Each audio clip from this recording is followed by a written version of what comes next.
আসসালামু আলাইকুম ওয়া রাহমাতুল্লাহি ওয়া বারাকাতুহু। আমি শাকিল মাহমুদ, সৌদি প্রবাসী। দেশ এবং প্রবাস থেকে যারা আমার ভিডিও দেখেন সকলকে জানাই আন্তরিক শুভেচ্ছা এবং অন্তরের অন্তঃস্থল থেকে কৃতজ্ঞতা। আজকে যারা সৌদি আরবে নতুন করে আসতে যাচ্ছেন বা নতুন করে আসার চিন্তা ভাবনা করতেছেন তাদের জন্য এই ভিডিওটি খুবই গুরুত্বপূর্ণ। অবশ্যই ভিডিওটি শেয়ার করবেন যাতে করে যারা সৌদি আরবে নতুন আসতে চায় তাদের উপকারে আসে। যে কথাটা বলতে চাই, শুরুতে একটা কথা বলতে চাই যে রিজিকের মালিক আল্লাহ তাআলা এবং তাকদীরের ফয়সালা আল্লাহ পাক রব্বুল আলামিন আগে থেকেই করে রাখছেন। আর আমাদের সাথে প্রতিটা নিয়ত প্রত্যেকটা সেকেন্ডেই আমাদের তাকদীরের ফয়সালা অনুযায়ী সিদ্ধান্ত হয়ে আছে আগে থেকেই, যেটা আমাদের সাথে ঘটবে এবং ঘটতেছে, ভবিষ্যতেও ঘটবে এবং অতীতেও ঘটে গেছে। তো তাকদীরকে আমরা যারা বিশ্বাস করি, রিজিকের মালিক আল্লাহ তাআলা এই কথা যারা বিশ্বাস করি, আমরা অবশ্যই এই কথাকে পাত্তা দিব না যে যুগ যুগ ধরে যেটা বিগত এক যুগ ধরে একটা কথা চলে আসতেছে আর কি, যে সৌদি আরবে এখন কাজকাম নাই, সৌদি আরবে আগের মতন ইনকাম নাই, সৌদিরা অনেক চালাক হয়ে গেছে।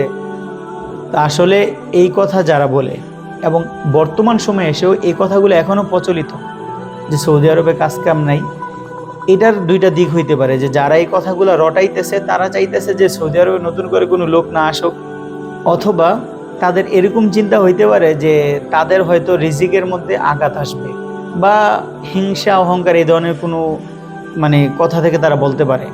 বাকি যারা এই কথাগুলো বলতেছে তারা কিন্তু কেউ এমন হয় নাই যে এক যুগ ধরে যারা এই কথাগুলো বলে আসতেছে তারা বাংলাদেশে চলে গেছে, তারা কিন্তু এখনো সৌদি আরব আছে। বা যারা এখন এই কথাগুলো বলে তারা কিন্তু সৌদি আরবে উপার্জন করতেছে, তারা কিন্তু সৌদি আরবে কাজ করতেছে, 30 দিন কাজ করতেছে, উপার্জন করতেছে। আল্লাহ তাআলা প্রত্যেকের রিজিকের ব্যবস্থা করে রাখছে। তো আপনি যদি সৌদি আরবে নতুন আসতে চান, আপনার উদ্দেশ্যে আমার এই ভিডিওটা, যে ভাই আপনি সৌদি আরবে আসেন, আপনার রিজিকের মালিক আল্লাহ তাআলা, আপনি সৌদি আরবে এসে 3টা কাজ করবেন, তাহলে আপনি সৌদি আরবে এসে খুব দ্রুত সফলতা অর্জন করতে পারবেন।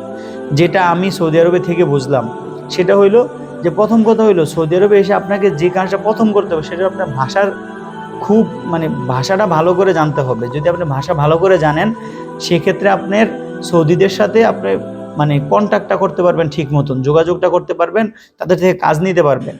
2 নম্বর হইল পরিচিতি, যে জিনিসটা খুবই গুরুত্বপূর্ণ সৌদি আরবে। সৌদি আরবে যারা পুরান তাদের কাজের পরিমাণ খুব বেশি, কেন? কারণ তাদের পরিচিতিটা ওইভাবে প্রচার হয়েছে। 3 নম্বর হইল, যেটা আমি 1 নম্বরে রাখতে চাই, যে সৌদি আরবে আপনাকে এমন মন মানসিকতা নিয়ে আসতে হবে যে বাংলাদেশের 30 ডিগ্রি 34 ডিগ্রি তাপমাত্রা আমরা গরমে সহ্য করতে পারি না, সৌদি আরবে কিন্তু এসি আছে, কিন্তু আপনি এসি নিচে থাকবেন না। তো 30 ডিগ্রি নয়, 40 ডিগ্রি 45 ডিগ্রি 50 ডিগ্রি তাপমাত্রার মধ্যে কষ্ট করার মন মানসিকতা যদি আপনার থাকে, এই 3 কাজে যদি আপনি পাণ্ডিত্য অর্জন করতে পারেন, এই 3 কাজ করার মন মানসিকতা যদি আপনার থাকে, তাহলে আপনি সৌদি আরবে আসেন। আপনার জন্যই সৌদি আরব। সৌদি আরবে আসবেন না এই কথা কেউ যদি বলে, আপনি এই কথা মানবেন না, ঠিক আছে? রিজিকের মালিক আল্লাহ তাআলা। আপনি আসেন, পরিশ্রম করেন, পরিচিতি বাড়ান এবং ভাষার মধ্যে পাণ্ডিত্য অর্জন করেন, সেক্ষেত্রে দেখবেন যে সৌদি আরব আপনার জন্য পানিবাদ কিছুই না, ঠিক আছে? আর যারা এই কথা বলতেছে তাদের কথা বিশ্বাস করবেন না। সৌদি আরবে কাজ আছে, তবে কিছু কিছু প্রদেশে, যেমন যারা রিয়াদ আসে, যারা জেদ্দা আসে, ওইসব অঞ্চলে আজনবী বেশি হওয়ার কারণে এবং বৈধ লোকের চেয়ে অবৈধ লোক বেশি হওয়ার কারণে সৌদি আরবে মূলত কাজের হারটা প্রদেশ অনুযায়ী কম। এই কথাটা খেয়াল রাখবেন, বৈধ লোকের চেয়ে অবৈধ লোকের সংখ্যা বেশি হওয়ার কারণে প্রদেশ ভিত্তিক কাজের হারটা কম। রিয়াদ জেদ্দাতে বৈধ লোকের চেয়ে অবৈধ লোক বেশি, যার কারণে বৈধ লোকেরা যে কাজগুলো যেই রেটে করতো, অবৈধ লোকেরা তার চেয়ে নিম্নমানে ওই কাজগুলো করে দেওয়ার কারণে সৌদিরা বুঝে গেছে যে না, আমি কেন এত অল্প টাকা দিয়ে করাইতে বলে তার দিয়ে কাজ করাবো। তো এইভাবে করে কাজের রাস্তাগুলো অবৈধ লোকেরা নষ্ট করে এবং বৈধ লোকদের যারা আছে তাদের রিজিকের মধ্যে আঘাত আসে। এটা হলো মূল বিষয়। তবে আপনারা আশা হারাবেন না, যারা আশার নিয়ত করছেন অবশ্যই আসেন, আপনার পরিশ্রম, আপনার মেধাকে কাজে লাগান এবং ভাষার পাণ্ডিত্য অর্জন করেন, অবশ্যই আপনি সফল হইতে পারবেন। আশা করি ভিডিওটি আপনাদের কাছে ভালো লাগছে। যদি ভিডিওটি ভালো লাগে এবং সৌদি আরব সম্পর্কে নতুন নতুন তথ্য পেতে চান, তাহলে অবশ্যই আমার পেজটিকে ফলো দিয়ে রাখবেন এবং ভিডিওটি শেয়ার করে দিবেন। আসসালামু আলাইকুম ওয়া রাহমাতুল্লাহি ওয়া বারাকাতুহু।